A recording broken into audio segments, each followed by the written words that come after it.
I worked the late shift at a rundown diner on the edge of nowhere, a place where neon lights flicker over empty booths and the hum of the refrigerator is the only sound. One rainy night, as I was wiping down a table, a man in an immaculate suit slipped inside. His presence was unnervingly calm, his eyes holding secrets he wouldn't share. He ordered a coffee without a word and sat in a secluded corner, watching me with a measured intensity.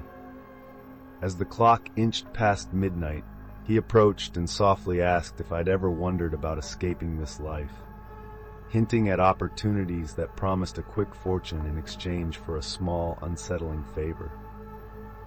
Before I could respond, he left a crisp note along with a generous tip.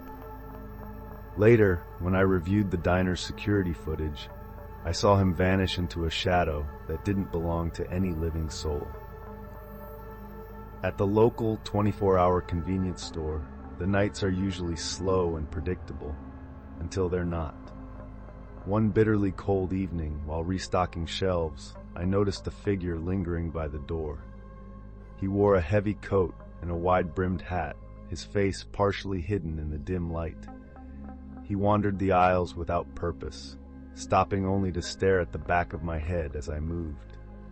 When I finally mustered the courage to ask if he needed help, he only smiled thinly and whispered, "Some things are better left alone."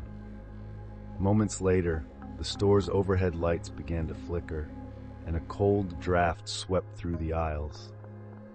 I rushed to the security monitor, only to see the man's image distort into something almost ghost-like before disappearing entirely. The incident left me questioning whether he had ever been there at all, or if I had been marked by a presence from another realm. Working the graveyard shift at a sprawling retail store usually meant long hours of mindless stocking and quiet solitude. But one night, as the clock neared the witching hour, I sensed I wasn't entirely alone.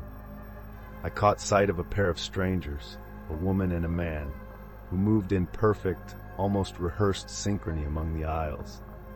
The woman's smile was too bright and fixed, while the man maintained an eerie, unwavering gaze that seemed to follow my every move.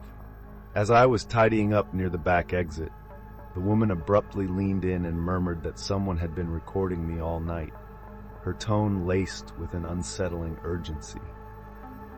My heart pounded as I turned to see the man's face clearly illuminated by a stray beam of light, his expression blank and knowing. In a desperate bid for escape, I bolted toward the front, leaving behind a trail of unanswered questions and a lingering sense that this encounter was more than a chance meeting, perhaps a prelude to something far more sinister.